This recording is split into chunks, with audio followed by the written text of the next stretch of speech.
You ever see this guy with the pillows on Fox? My Pillow guy, Mike Lindell. He is the greatest. The My Pillow guy, Mike Lindell. And he's been with us right from the beginning.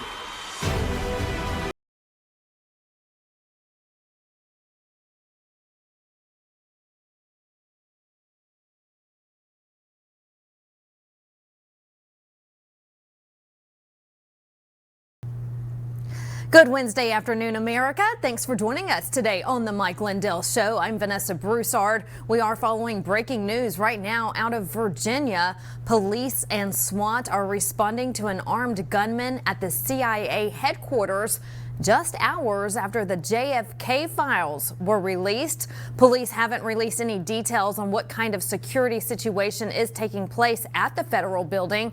This is a breaking news situation. We'll keep you updated here on Lindell TV.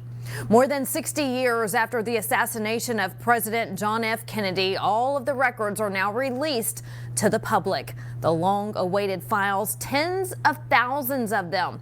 People are reading them, searching for new clues. There's speculation on social media that the CIA was involved, which could be the reason there's a situation unfolding right now at the CIA headquarters in Virginia. But again, police haven't told us that there's any relation, but the timing is skeptical. In one page of the newly released documents, JFK called then Senator Joe Biden a traitor. That page took off, being shared all across the web. You can see it right there. Even Hollywood actors are sharing it. You can see the highlighted section right there in yellow. JFK calling Biden a traitor. Also in the documents, the name Gary Underhill comes up a lot. A memo dates in June 1967, and it details how the former U.S. Army intelligence officer fled Washington, D.C., quote, very agitated the day after Kennedy got shot, and spoke with a friend about how, quote, a small clique within the CIA was behind the assassination. 6 months later, after that date, Underhill was found dead in his apartment. The coroner at the time ruled Underhill's death a suicide. Underhill was on a first-name basis with many of the top brass in the Pentagon and also close to a number of high-ranking CIA officials. Underhill's suicide is also being questioned. Was it a suicide? We'll let you read and we'll let you decide. You can find more details on what's inside the JFK files on our website, lindelltv.com. A full article is posted there. Meanwhile, the administration is slamming U.S. District Judge James Boasberg. Boasberg is giving the Trump administration a one-day extension to turn over information about deportation flights that left the country on Saturday. The Trump team now fighting back. We bring in reporter Kara Castronova live in Washington, D.C. with more on this. Kara, so good to see you. A lot going on when it comes to immigration, illegals being deported, and this one district judge is wanting those planes to come back. Definitely, and it was something that was, spoken a lot about today at the briefing that Caroline Leavitt held in the briefing room right behind me. Really, a lot of people had questions about those deportations. Trump had filed the jar or not and wanted proof. Really, I guess, more concerned as usual with the illegal aliens that were deported, and they think that they might have constitutional rights or not. And I think that's a question that a lot of people are asking. To people who came to the country illegally has rights. So that's something I think that still hasn't gone answered. But really, just about this specific, the question I wanted to ask is about his January 6th actual record. The judge has a long-standing history of being an activist judge, and I wanted to bring that obviously to the attention of the press secretary.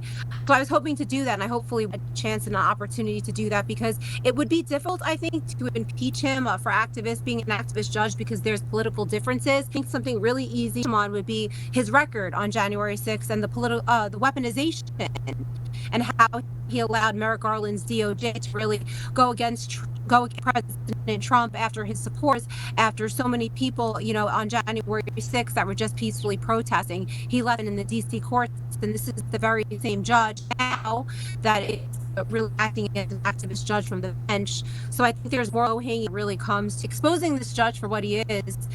And that's something that the Trump administration should be aware of, if they're not already so. Absolutely. Yes. And, like you said, there are political differences, and this is yet seems to be another witch hunt. Let's listen in to what Caroline Leavitt had to say about him today. And I would just like to point out that the judge in this case is essentially trying to say that the president doesn't have the executive authority to deport foreign terrorists from our American soil. That is an egregious abuse of the bench. This judge does not have that authority. It is the opinion of this White House and of this administration, and that's why we're fighting this in court. And it's very, very clear that this is an activist judge who is trying to usurp the president's authority. Under the Alien Enemies Act, the president has this power, and that's why this deportation campaign has continued. And this judge, Judge Boasberg, is a Democrat activist. He was appointed by Barack Obama. His wife has donated more than $10,000 to Democrats, and he has consistently shown his disdain for this president and his policies, and it's unacceptable. Very unacceptable. She says this is a clear effort by leftists who don't like President Trump, and they're clearly trying to slow down his agenda, Kara. No, it's definitely been that I've been aware of the past, years ever since Biden came in. I really started paying attention to the judges and covering court cases. All of these activists talking about now are the very same judges, like I mentioned before, that allowed for the weaponization of the agencies against the president, his supporters, and family. So I'm really glad that, these judges is coming to the forefront of the conversation. But like I said before, I hope that the administration, if we're really going to go after these judges, can balance. The judiciary is the least, obviously there's no oversight ever with these judges, so they really should go after them for some of the crimes that they committed in the years ago. And I think the press secretary gave a wonderful answer on each of these judges. I think a lot of people agree, whether they're Democrat or Republican, that their main goal is just to go against the American people who voted for President Trump and who voted for these type of executive orders. Obviously, immigration was a big thing, and crime really the topmost on people's minds. So for these judges to continue to just go against the American people and Trump's mandate, it's very upsetting. All right, Kara, we thank you for that report. And, again, as we mentioned, the Trump administration is just continuing to make our communities safer through mass deportations and stopping illegal alien criminals. Judge Boasberg, of course, he wants that plane stopped. He wants it turned around, and he wants these criminals back on American soil. Just makes no sense. All right, the FBI has captured another person on its most wanted list. Francisco Javier Roman Bordales, a key senior leader of the MS-13 gang, is under arrest, wanted for his alleged role in ordering numerous acts of violence against civilians and rival gang members, as well as drug distribution. Bordales is from Mexico. He will face charges here in the U.S. The White House calls him a cold-blooded criminal. He's the third fugitive on the FBI's 10 most wanted list, arrested since President Trump took office. The FBI hard at work today. Here's Kash Patel.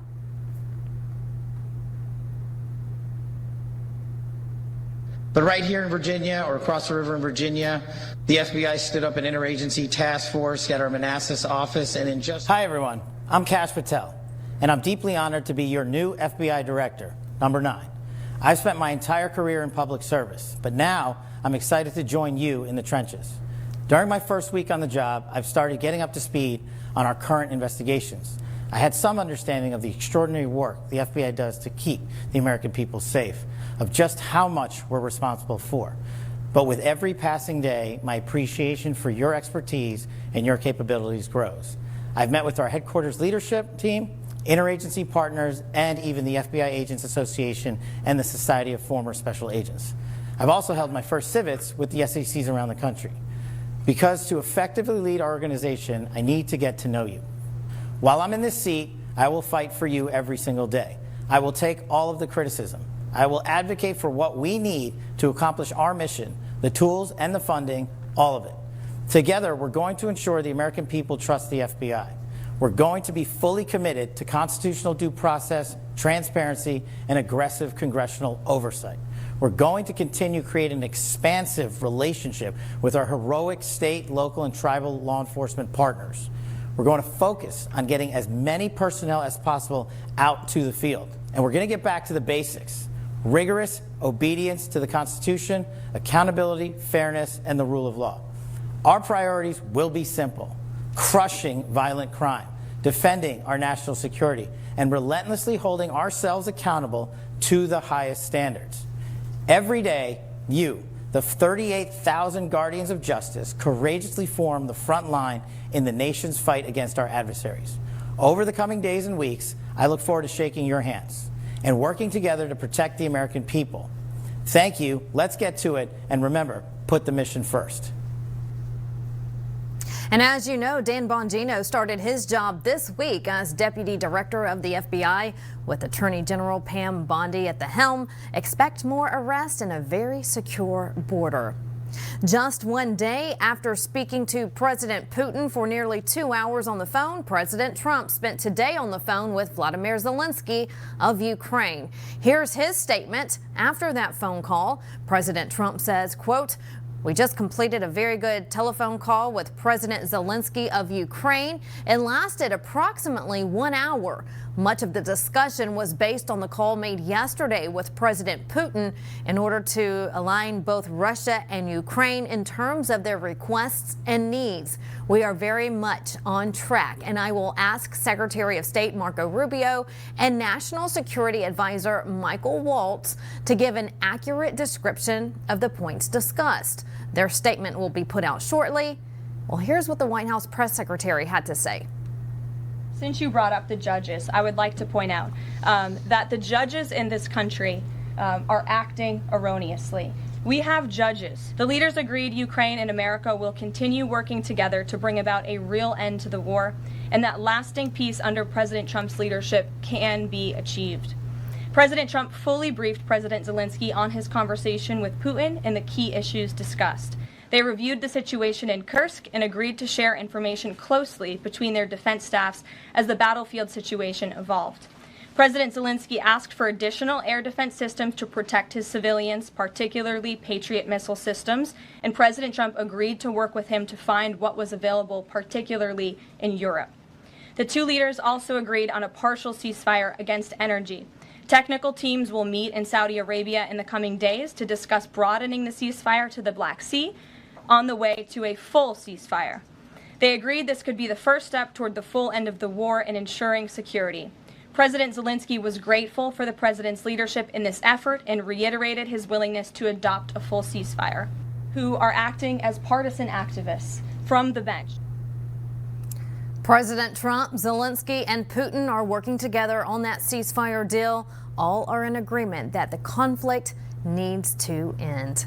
In other news, there is a war on parents in school districts all across the country, and parents, they're fighting back. We have Kelly Walker joining us now, a parent who has been weaponized by the Biden administration. Kelly, thanks so much for joining us today. First, I want us to give your audience a quick recap. You have been through it over the last couple of years, day in and day out. I've been following you and your story.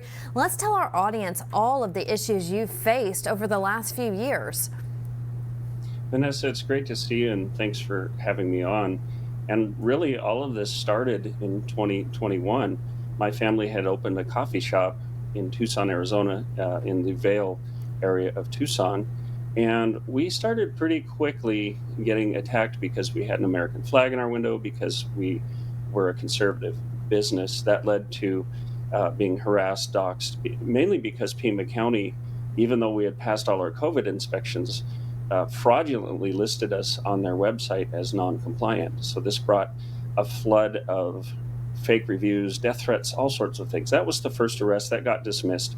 But this really set our little business up as a place where people knew they could go to find some sanctuary, some common sense. At the time, I was working as editor-in-chief for a national medical publication. So I did have a lot of information, what turns out to be the right information on the virus and so on. But it was about a year later that I was arrested again. And that's what I want to tell you the story about, because I was one of the first, if not the first, parents targeted by a weaponized DOJ. And Vanessa, I believe you have a 2-minute video that's going to show you a preview of a documentary I'm working on. Ask why on the other side. Are you going to hide and say, well, sorry for you, I'm just going to save my own skin? Absolutely not. The data was out there even at that time. So there's really no excuse for people to say, well, we were just doing the best we could with the information at hand. And you're going to see that I presented this information to the Vail School District and they ignored it because they were getting millions of dollars. I've done digging. I've had 4 years to research this, and I have the emails where they communicated this, and this went all the way to the federal level. And these parents who are concerned because their children were being driven to suicide and mental health disorders, deprived of an education, instead of being listened to, they were attacked, and it was because of money. This is where we need to get the truth out like never before, because the public is listening. Looks like we missed the very beginning of that video. I don't know if we can do another go on it, but this is a video preview that we've put together for a documentary. Sam Sorbo, Mom Army, some others have been very helpful in advocating for parents who were targeted. And Sam and I have talked about putting together a documentary. If you go to realfreedomtalk.com, we've got a whole page, weaponization against parents page, with several videos, some key documents. I've been talking with members of Congress. I'm in touch with some cabinet members, and we're working on this. So I don't know, Vanessa, if you're able to play that video from the beginning. Yeah, we'll let the director see if he can get that for us, and he'll let us know if he has that. But Okay. we do hope to have that back out for you. But let's talk more. So talk about the weaponization against you. What was it like? You know, you said this started, correct me if I'm wrong, 2021, right? Mm-hmm. And so yeah, go ahead. Oh, and I was going to Well, tell you that this started in 2021. I'm hearing from the director. We do have that full video. Let's air Okay, that okay. so our audience can get a better understanding of what's going on. Ask why on the other side. Are you going to hide and say, well, sorry for you, I'm just going to save my own skin? Absolutely not. The data was out there even at that time. So there's really no excuse for people to say, well, we were just doing the best we could with the information at hand. And you're going to see that I presented this information to the Vail School District, and they ignored it because they were getting millions of dollars. I've done digging. I've had 4 years to research this, and I have the emails where they communicated this. Full video. So explain to us what's really going on here. Sure. No, I understand technical issues there. So, yeah, 2021, we became a target. We became sort of like the meeting place for all the patriots and people who were having their rights infringed upon. You know, when it was the vaccine mandates that were happening, different groups, the medical people, the police, fire, even military, would meet at our shop. So we got on the radar of these people who were pushing these agenda. Tucson, people think of Arizona as red, maybe purple at worst, but Tucson is deeply blue. Tucson is, I would say, communist, and the level of just Stasi level enforcement that they put on people. They attacked our business. They tried to shut us down. You know, it was ridiculous. So at some point, the school parents started coming to our coffee shop, and I'm talking a lot of parents, and they were saying, look, these COVID policies, they're not only denying our kids an education, they're causing health problems, physical health problems, mental health problems, suicide. A young man in our neighborhood, a teen, went out into the desert and shot himself in the head. It turns out, we found out later, that was because now that the schools were closed, he didn't have anywhere to go. He apparently had an abusive home situation. And we were getting people coming in saying, look, my nephew killed himself. My niece is having this problem. You know, all sorts of reports. So I started communicating with the Vail School District and Superintendent John Carruth there. I even volunteered to advise, since I was a subject matter expert on the virus. I was working in the medical field. And they turned it down, and it just seemed like very strange behavior. But turning it down turned into getting pushback. And so on April 26th of 2021, we had a meeting of all these parents. We set up the coffee shop, and I had started Freedom Talk. At that time, we had a meeting, and we decided we're all going to go peacefully to the next school board meeting, which happened on April 27th, and air these stories, get this out there. There was a young man, I believe he was 16 or 17. He sent me a speech he had about why his friend committed suicide, and he was looking forward to speaking. Well, over 200 parents showed up at the Vail School District office. and they were peaceful, but they were adamant. The TV cameras were there. And they didn't get angry or riled up until the school district attempted to shut down the meeting, to silence them. So I was actually the first one in the building. I went in with some others, and we basically said, look, we have to come in, we have to say this. They said, well, you're not wearing a mask. I said, that's part of the whole issue, is we don't believe the masks are helpful. They're actually harmful. And we're talking about, Arizona, where you have 100 plus heat, 110, 115, not uncommon. So they designated a side room where we could, the dirty unmaskers could go sit.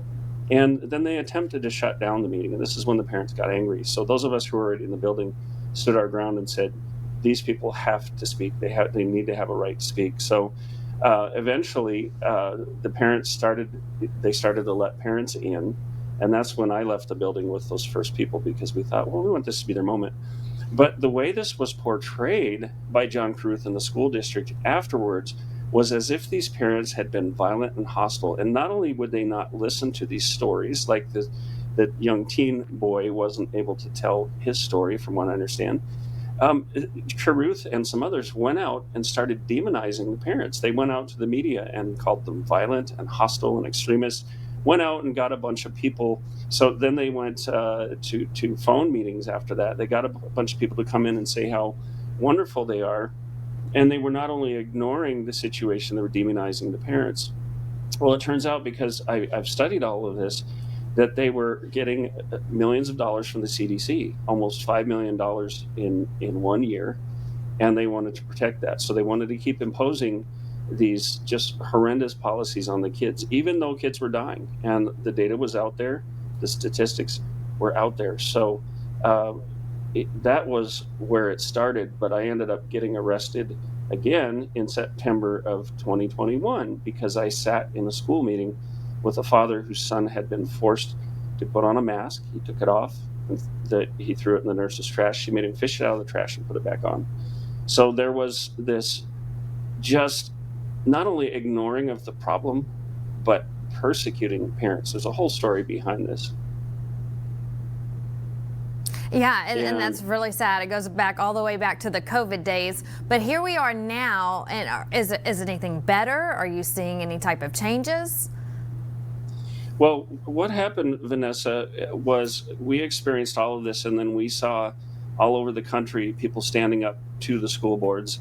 And you'll see some of that at realfreedomtalk.com in some of the videos. And it started just this trend or this movement of parents to confront the school board and say, look, you got to stop doing this. And then it went from COVID to critical race theory to transgenderism, all of these issues. What happened behind the scenes was John Carruth and the National School Board Association, shortly after that just kangaroo court arrest that they put on me, they started communicating, and Merrick Garland and the Biden administration designated parents as domestic terrorists under the Patriot Act. They literally had a terrorist tag put on them. So parents were being watched, parents were being monitored. I was watched and monitored by the FBI, by 14, from what I understand, 14 members of the Tucson Police Department. And it was for misdemeanor 3 trespassing.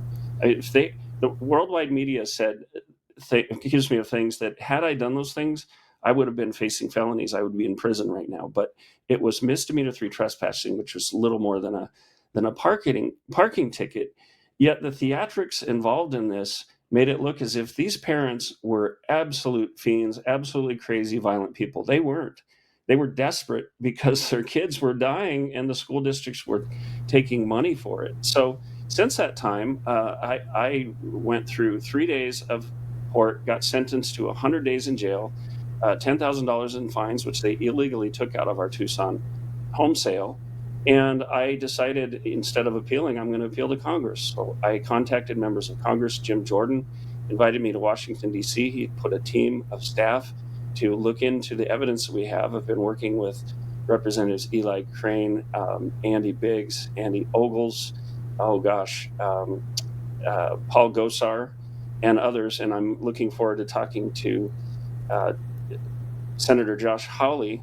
I've been on the Eric Metaxas show several times. I've been on Steve Bannon talking about this. So what I'm going toward, Vanessa, is that we need restitution for these parents, because What Merrick Garland and the Biden administration did was acknowledged as a massive fraud against the American people, that they acted inappropriately, violated people's constitutional rights, and at an egregious level.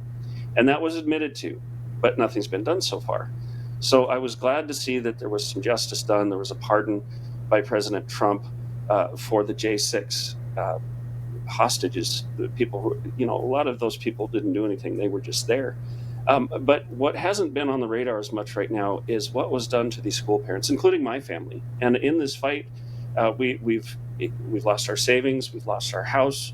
I have a bogus criminal record. It's been difficult. But because all these people came to our business, I decided I'm going to fight for these people. I'm going to stand up for them.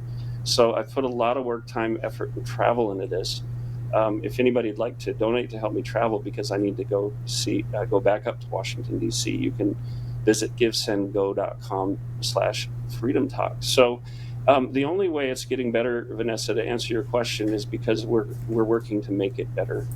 And I have to thank Sam Sorbo, Eric Metaxas, a whole lot of people, congressmen who are working on this, advocates, parenting groups. We're all trying.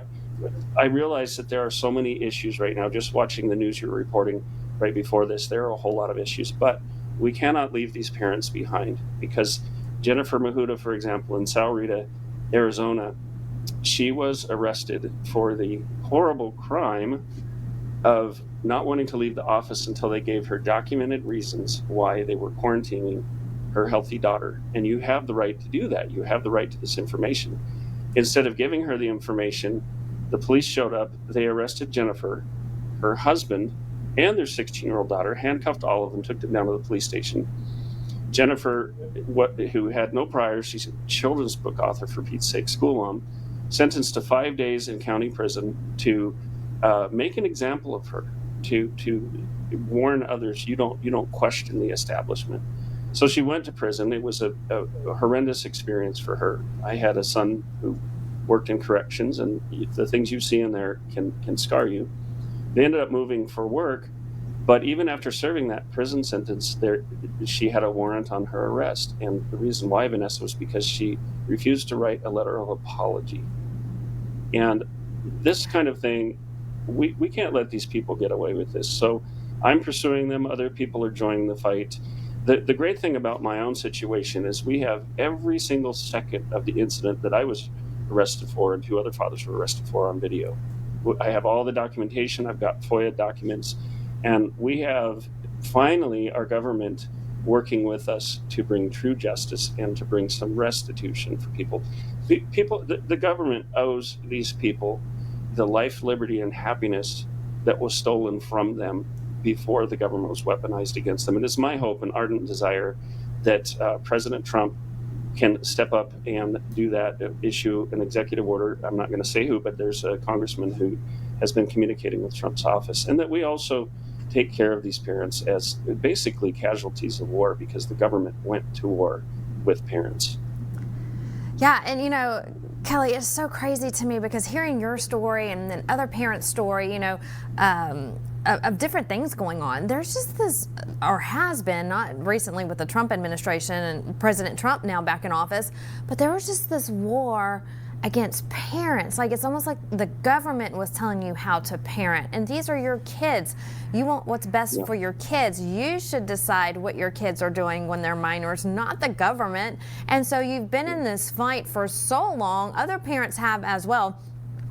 I know there's probably parents or people out there who know people who have gone through similar situations like you, and maybe see your story, hear your story, and think, wow, this is someone that I need to tell them what happened to me. They may have similar situations.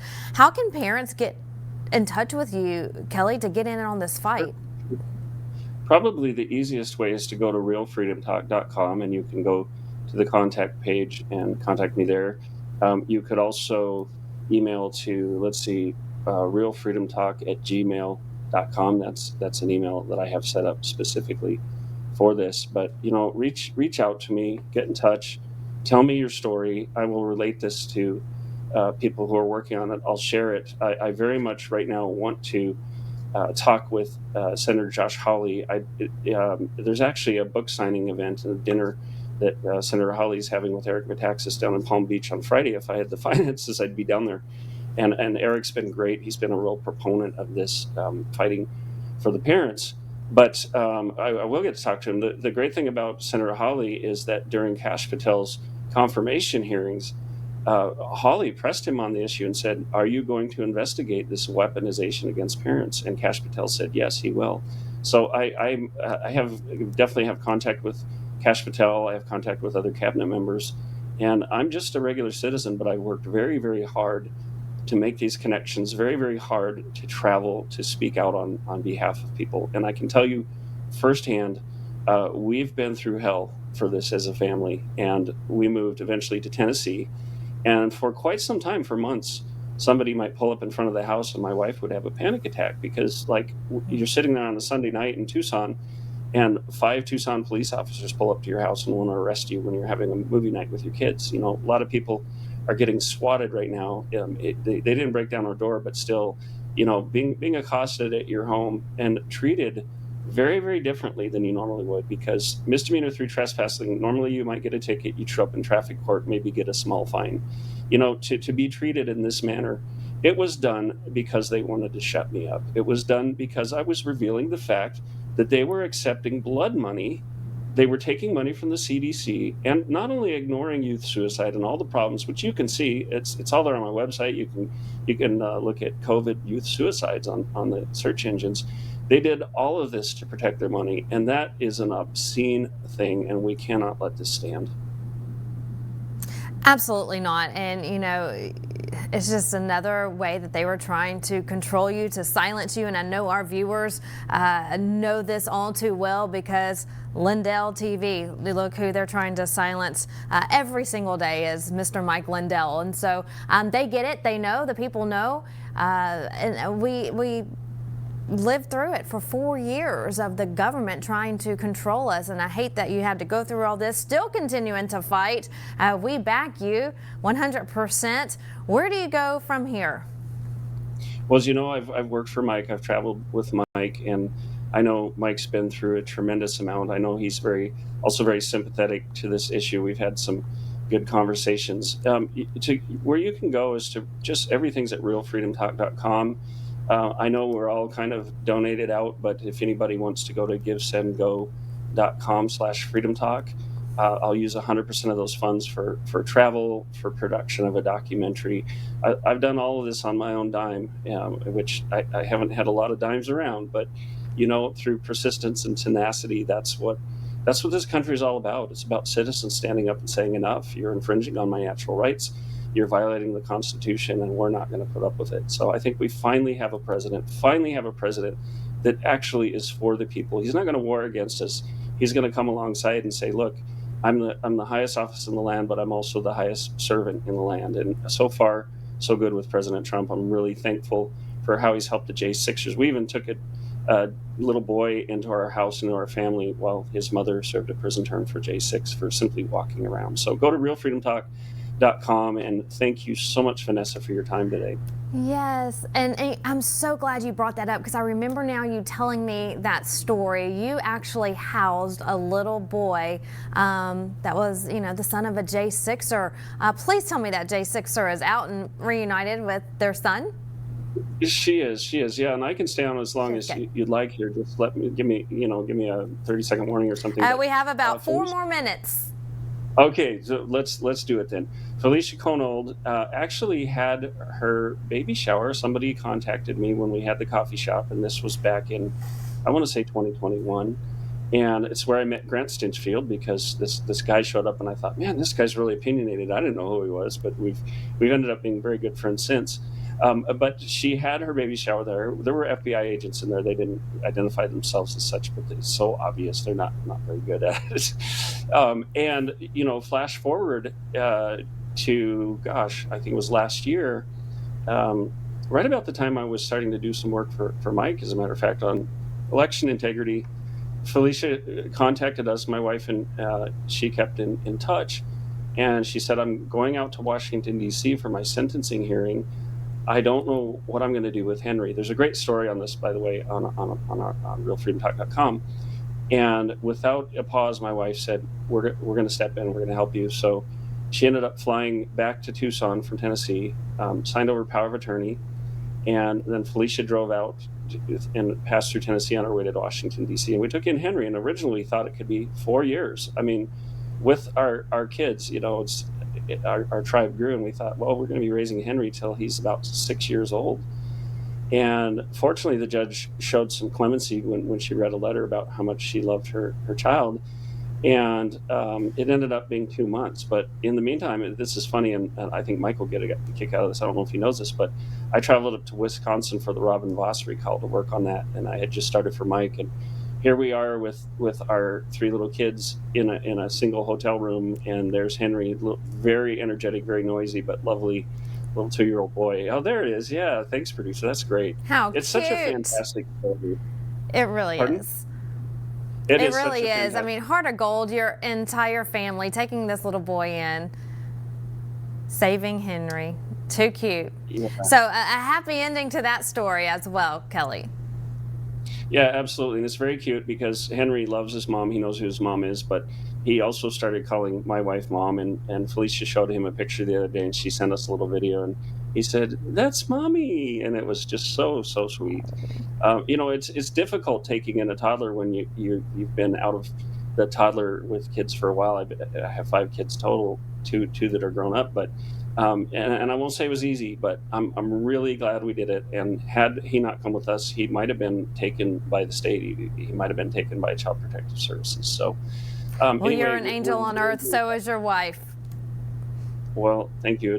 I feel like it shouldn't be something unusual, you know, especially if you say you're a Christian. We're supposed to be doing this for each other, like the Good Samaritan. We don't pass on the other side. We bind up wounds. We visit people when they're in prison, and we take care of one another. Absolutely. Kelly Walker, so good to have you on today. Thanks for keeping us updated.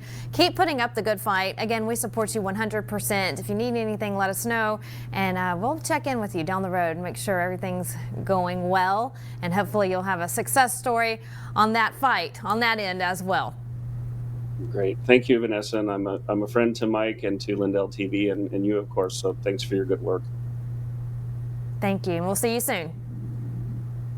All right, before we go to break, we want to remind you, if you want to set up for your future today, now's the time to do so. Secure your wealth with Fisher Gold. It's a simple setup. It's endorsed by Mike Lindell. Go to MikeLindellGold.com. There's the website right there, MikeLindellGold.com. When you contact them, and if you have a qualifying order, you could get a free coin and up to $20,000 in free silver. It's a conservative company. They have our same values. Let them know Mike Lindell sent you. We'll be right back with top headlines. Stay with us.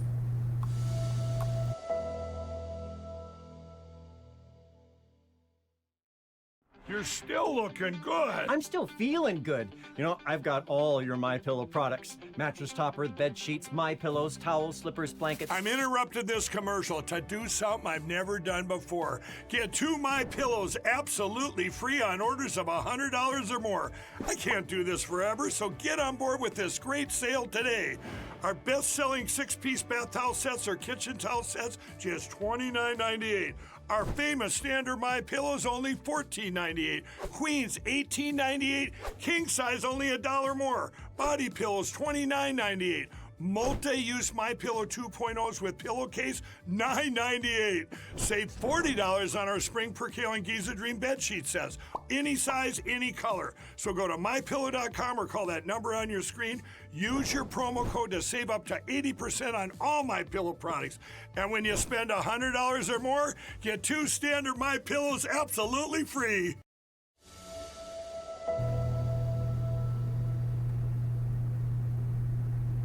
Now to something known as transhumanism. It's a new world that we're living in thanks to artificial intelligence. We go to White House correspondent Allison Steinberg with more on this.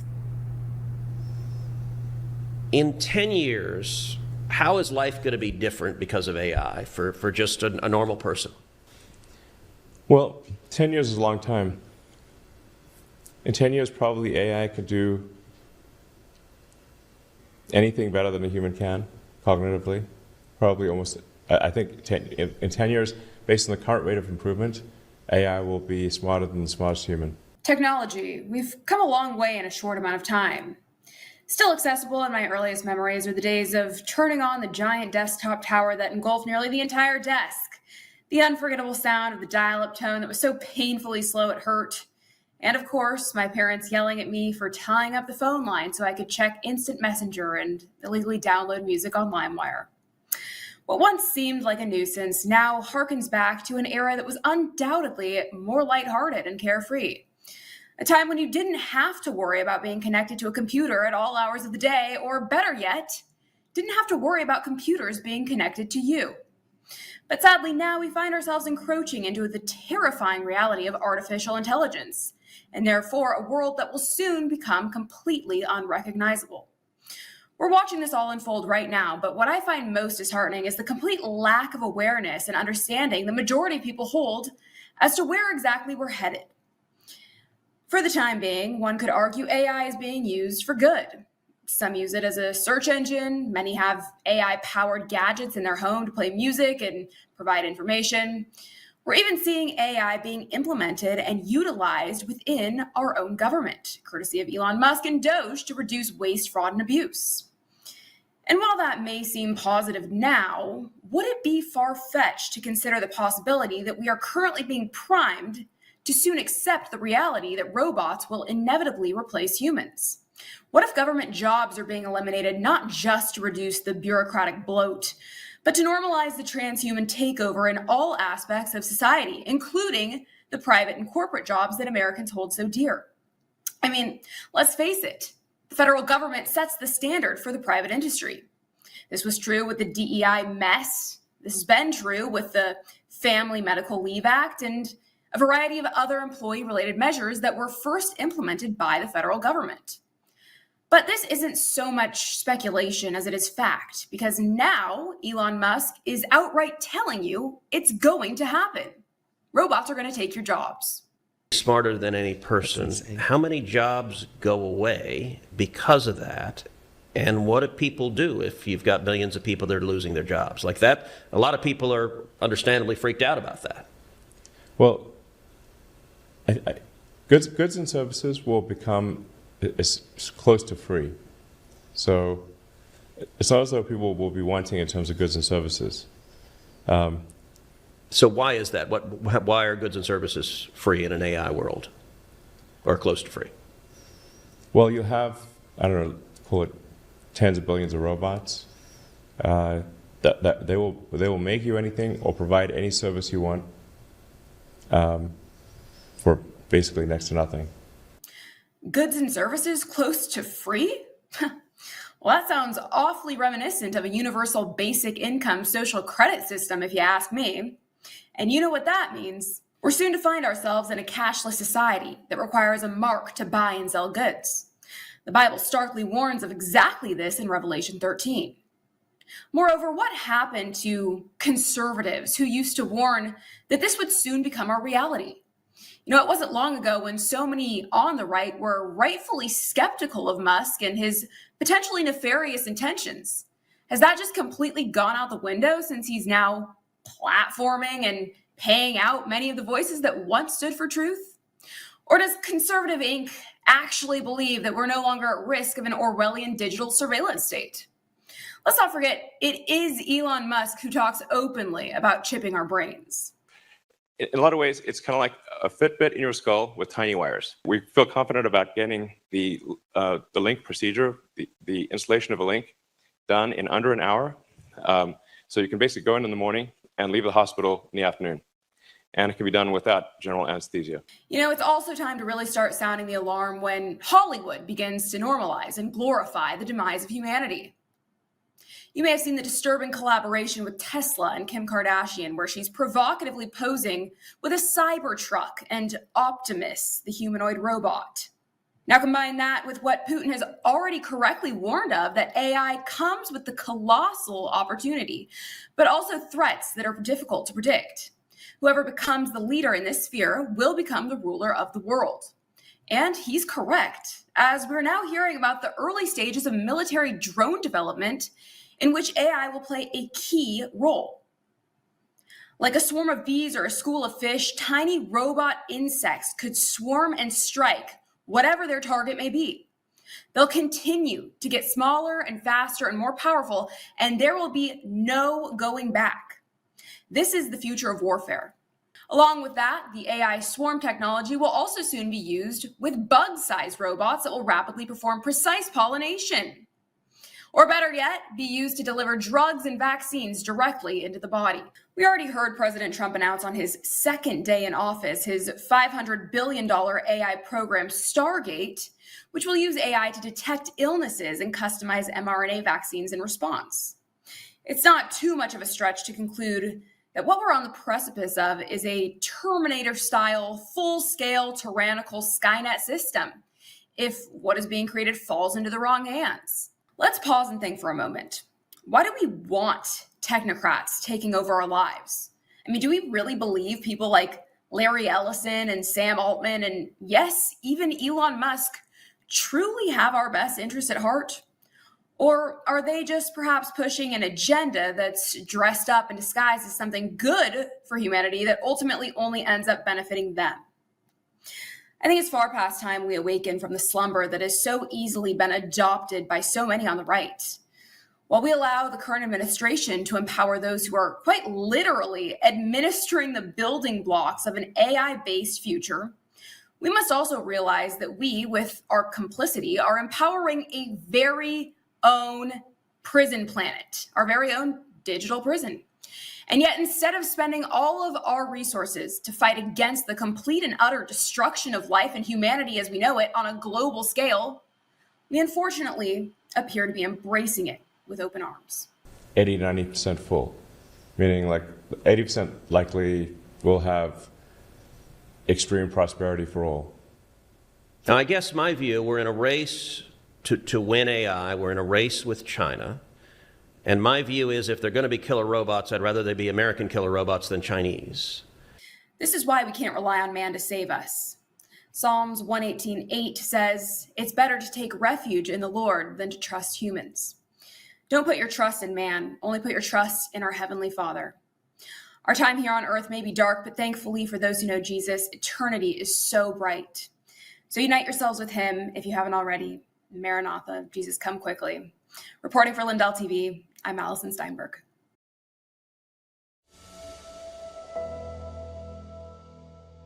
You're still looking good. I'm still feeling good. You know, I've got all your MyPillow products. Mattress topper, bed sheets, MyPillows, towels, slippers, blankets. I'm interrupting this commercial to do something I've never done before. Get 2 MyPillows absolutely free on orders of $100 or more. I can't do this forever, so get on board with this great sale today. Our best-selling 6-piece bath towel sets or kitchen towel sets, just $29.98.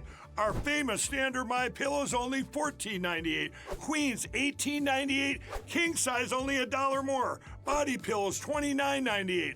Multi-use MyPillow 2.0s with pillowcase $9.98. Save $40 on our Spring Percale and Giza Dream bed sheet sets. Any size, any color. So go to mypillow.com or call that number on your screen. Use your promo code to save up to 80% on all MyPillow products. And when you spend $100 or more, get 2 standard MyPillows absolutely free.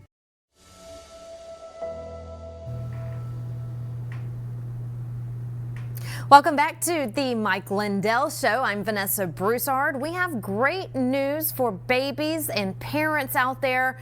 Making America healthy again is in full swing. Robert F. Kennedy Jr. has announced what's known as Operation Stork Speed, making sure safe, nutritious infant formula products are there on the shelves for all Americans. The FDA has announced it's focusing on infant formula, such as beginning the nutrient review process and increasing testing for heavy metals and other containments. This is very important. As you know, there's a lot of speculation out there about what metals, those heavy metals, are being provided in foods for our children, our babies, as newborns, as toddlers. So they will be in this nutrient review process, and they will increase testing for those heavy metals. The agency is also encouraging companies to develop new infant formulas and clarify opportunities to help inform consumers about formula ingredients. So great news there. I was excited to see this when it was released just a few hours ago. Also, I'm just getting word that President Trump has a big day for tomorrow. I'm being told that President Trump will address the BlockWorks Digital Assets Summit tomorrow, making it the first time a sitting U.S. president has addressed a crypto conference. So again, that's coming up tomorrow. His speech will mark the first time a sitting president will do such at a crypto conference. You can count on Lindell TV to be there and to cover that, and we'll have all of the highlights here on the Mike Lindell Show tomorrow afternoon. In the meantime, I want to remind you that we are on YouTube. The Lindell TV network is now on YouTube. We started a new channel last week. You can follow us there, subscribe to our channel, and let your family and friends know as well. If you go onto YouTube, click on Lindell TV News.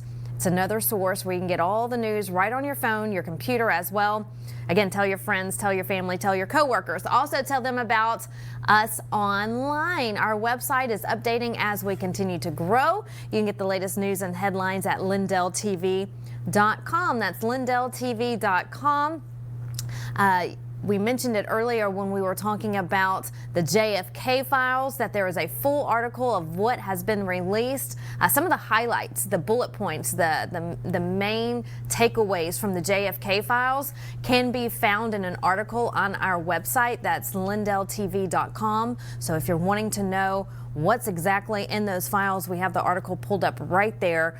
You can go read and see what's in the files. Again, thousands of documents that we're sifting through. So it's taking time to read through them all. But again, lindelltv.com, you'll find the article with some of the highlights from the JFK files. Promises made, promises kept.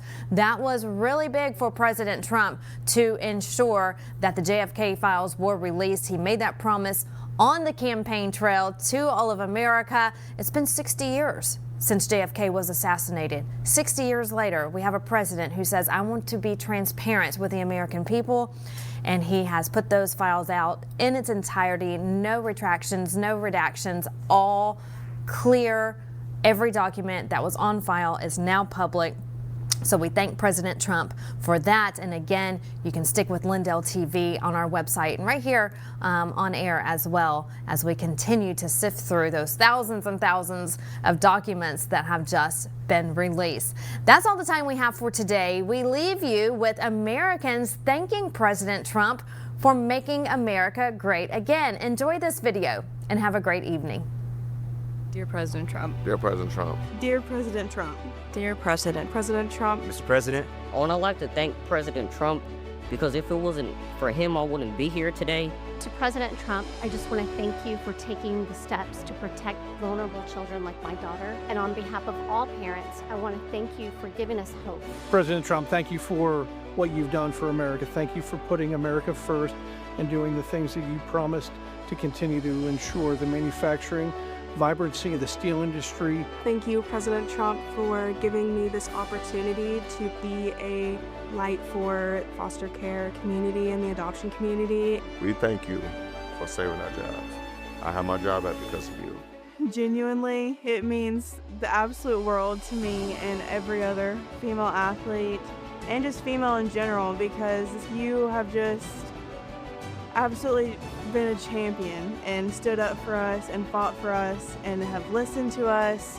Thank you for honoring Jonathan, for continuing his story, for representing law enforcement. I just want to thank you for everything that you've done since my husband passed at the rally.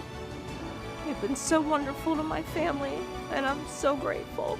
I want to thank you for making sure this country does not forget my dad and the sacrifice he made. Thank you for all of the support. I just want to thank you for involving our family. It's meant more than you could probably ever imagine. I want to thank you very much for the things that you have done and that are doing for the American people to bring things back to America, America first. Thank you to the First Lady and Mr. President for giving me an opportunity to share my story and ensure that no one has to go through this nightmare. Thank you for being a champion of America's youth. We want to thank you for everything you've done for us, to giving us the means to do our jobs correctly. And because of you, we're keeping the border much safer than it was before. Thank you so much for this opportunity. I'm really looking forward to tonight at the address, and thank you so much. From the bottom of my absolute heart and my family's heart, we truly appreciate everything that you've done for us, and it means absolutely the world to bring justice to my daughter, to Jocelyn, and to every other family to not have to go through what we're going through. From the bottom of my heart, thank you for everything. You ever see this guy with the pillows on Fox? My Pillow guy, Mike Lindell. He is the greatest. The My Pillow guy, Mike Lindell. And he's been with us right from the beginning.